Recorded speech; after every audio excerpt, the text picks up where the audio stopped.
వెనుక ఏదో కుట్ర జరుగుతున్నట్లుగా ఉంది. నేనెక్కడికి పారిపోలేదు. 22 పాయింట్లతో రామ్ గోపాల్ వర్మ ట్వీట్. తన మీద ఒకేసారి వివిధ జిల్లాల్లో కేసులు నమోదవడం చూస్తుంటే కుట్ర జరుగుతున్నట్లుగా కనిపిస్తోందని ప్రముఖ దర్శకుడు రామ్ గోపాల్ వర్మ అనుమానం వ్యక్తం చేశారు. తనపై కుట్ర జరుగుతుందనిపించడం వల్లే ముందస్తు బెయిల్ కోసం దరఖాస్తు చేసినట్లు పేర్కొన్నారు. ఈ మేరకు ఆయన 22 పాయింట్లతో ఎక్స్ వేదికగా సుదీర్ఘ ట్వీట్ చేశారు. తాను ఎవరిని నిందించడం లేదు, కానీ నా వెనుక ఏదో జరుగుతోందని మాత్రం అర్థమవుతోందని పేర్కొన్నారు. నా కేసు ఆర్జీవీ అంటూ చేసిన ఈ ట్వీట్ లో తనపై నమోదైన కేసులు సెక్షన్లను వివరిస్తూ అది తనకు ఎలా వర్తిస్తాయని ప్రశ్నించారు. అలాగే ప్రచారం జరుగుతున్నట్లుగా తాను ఎక్కడికి పారిపోలేదన్నారు.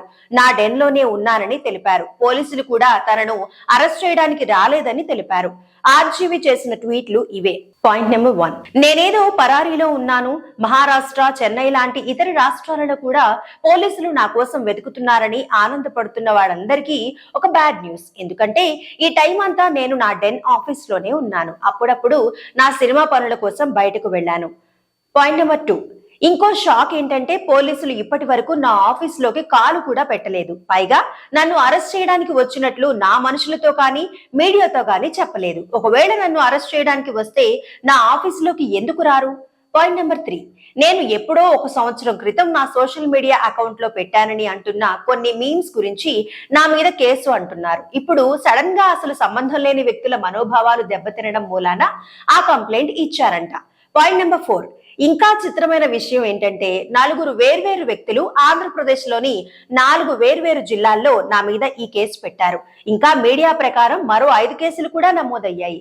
అవన్నీ కలిపి మొత్తం 9 కేసులు. ఇవన్నీ కూడా కేవలం గత 4-5 రోజుల్లోనే నమోదయ్యాయి. పాయింట్ నెంబర్ 5, నాకు నోటీసు అందిన వెంటనే నా సినిమా పనుల కారణంగా సంబంధిత అధికారిని కొంత సమయం కోరడం జరిగింది. ఆయన కూడా అనుమతించారు. కానీ నా పనులు పూర్తి కాకపోవడం వల్ల మరికొంత టైం అడిగాను. లేదంటే వర్చువల్ గా హాజరవుతానని కూడా తెలియజేశాను. అదే టైంలో నా మీద అన్ని వేర్వేరు ప్రాంతాల్లో కేసులు నమోదవడం వెనుక ఏదో కుట్ర ఉందని కూడా నాకు, నా వాళ్ళకి అనుమానం కలిగింది. పాయింట్ నెంబర్ 6, నేను సోషల్ మీడియాలో చాలా యాక్టివ్ గా ఉంటాను. చాలా సార్లు రోజుకి 10 నుంచి 15 పోస్టులు కూడా చేసేవాడిని. 1 సంవత్సర కాలంలో కొన్ని వేల పోస్టులు చేసి ఉంటాను. వాళ్ళు నేను పెట్టానంటున్న పోస్టులు నేను చేసిన ఒక రాజకీయ వ్యంగ్య చిత్రంకు సంబంధించినవి. ఆ చిత్రానికి సెన్సార్ బోర్డు సర్టిఫికేట్ ఇవ్వడం, ఆ చిత్రం విడుదలవ్వడం కూడా చాలా నెలల క్రితం జరిగిపోయింది. పాయింట్ నెంబర్ 7, నేను పెట్టిన ఏ పోస్టుల వల్ల వేర్వేరు ప్రాంతాల్లో మనోభావాలు దెబ్బతిన్నాయని అంటున్నారు. పాయింట్ నెంబర్ 8, ఈ మీమ్స్ కారణంగా నా మీద 336, 353, 356, 61, 196, 352 of BNS and section 67 of IT సెక్షన్ల క్రింద కేసులు నమోదు చేయబడ్డాయి. పాయింట్ నెంబర్ 9, బిఎన్ఎస్ 336(4) అంటే ఏవైనా పత్రాలను కానీ ఎలక్ట్రానిక్ రికార్డును కానీ ఇతరులను మోసం చేయడానికి లేదా వారి పరువుకు భంగం కలిగించడానికి ఉద్దేశపూర్వకంగా నకిలీవి సృష్టించడం. నేను చేసిన పోస్టులను చూస్తే అందులో ఫోర్జరీ ఎక్కడుంది? అది కేవలం ఒక కార్టూన్. ఒకవేళ దీనివల్ల ఒకరి పరువుకు భంగం కలిగిందంటే కనుక కొన్ని లక్షల మంది ఇంకొన్ని లక్షల మంది మీద పెడుతున్న పోస్టుల సంగతి ఏంటి? పాయింట్ నెంబర్ 10, బిఎన్ఎస్ 353(2) అంటే తప్పుడు సమాచారం, వదంతులు లేదా భయపెట్టే వార్తలను కలిగి ఉన్న ఏదైనా ప్రకటన లేదా నివేదికను రూపొందించే లేదా ప్రోత్సహించే ఉద్దేశంతో లేదా సృష్టించడానికి లేదా ప్రోత్సహించే అవకాశం ఉన్న ఎలక్ట్రానిక్ మార్గాలతో సహా మతం, జాతి ప్రాతిపదికన ప్రచురించే లేదా ప్రసారం చేసే వ్యక్తి పుట్టిన ప్రదేశం, నివాసం, భాష, కులం లేదా సంఘం లేదా ఏదైనా ఇతర మైదానం, వివిధ మత, జాతి, భాష లేదా ప్రాంతీయ సమూహాలు లేదా కులాలు లేదా వర్గాల మధ్య శత్రుత్వం, ద్వేషం లేదా చెడు భావాలను కించపరచడం. నా కేసు విషయంలో ఇది ఎలా వర్తిస్తుందో నాకు అర్థం కావడం లేదు. పాయింట్ నెంబర్ 11, బిఎన్ఎస్ 356(1) అంటే ఏదైనా మాటల ద్వారా గాని, రాతల ద్వారా గాని, సంకేతాల ద్వారా గాని, చిహ్నాల ద్వారా గాని ఒకరి పరువుకు నష్టం కలిగించడం. మీమ్లతో పరువు నష్టం దావాలు వేస్తే రోజుకు 1,00,000 కేసులు అవుతాయి. పాయింట్ నెంబర్ 12, బిఎన్ఎస్ 61(2) అంటే ఒక చట్ట విరుద్ధమైన పని చేయడం కోసం 2 లేదా అంతకంటే ఎక్కువ మంది మధ్య జరిగే ఒప్పందం. ఇక మోసపూరిత విధానంలో చట్టబద్ధమైన ఫలితం పొందడం. ఇది నా కేసుకు లింక్ ఏంటి? పాయింట్ నెంబర్ 13 బిఎన్ఎస్ 196 అంటే వేర్వేరు గ్రూపుల మధ్య మతం, ప్రాంతం, జన్మస్థలం, నివాస ప్రదేశం మొదలైన వాటి ప్రాతిపదికన విద్వేషం సృష్టించడం, శాంతికి భంగం కలిగేలా చేయడం. Point number 14 section 67 IT act అంటే ఎలక్ట్రానిక్ రూపంలో ప్రచురించబడిన లేదా ప్రసారం చేసిన లేదా ప్రసారం చేయడానికి కారణమయ్యే ఎవరైనా కామాంతమైన లేదా ప్రేక్షక ఆసక్తిని ఆకర్షించడం. సెక్షన్ 67 కేవలం అసభ్యకర విషయాల్ని సృష్టించిన లేదా వ్యాప్తి చేసిన నేరం. ఒక వ్యంగ్య చిత్రంలో అసభ్యకరం ఏముంటుంది?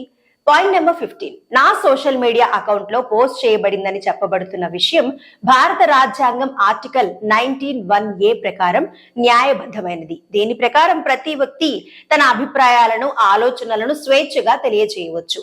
ఇది కేవలం మాటల ద్వారా మాత్రమే కాదు, రాతల ద్వారా, చిత్రాల ద్వారా, సినిమాల ద్వారా, పోస్టర్ల ద్వారా కూడా అవ్వచ్చు.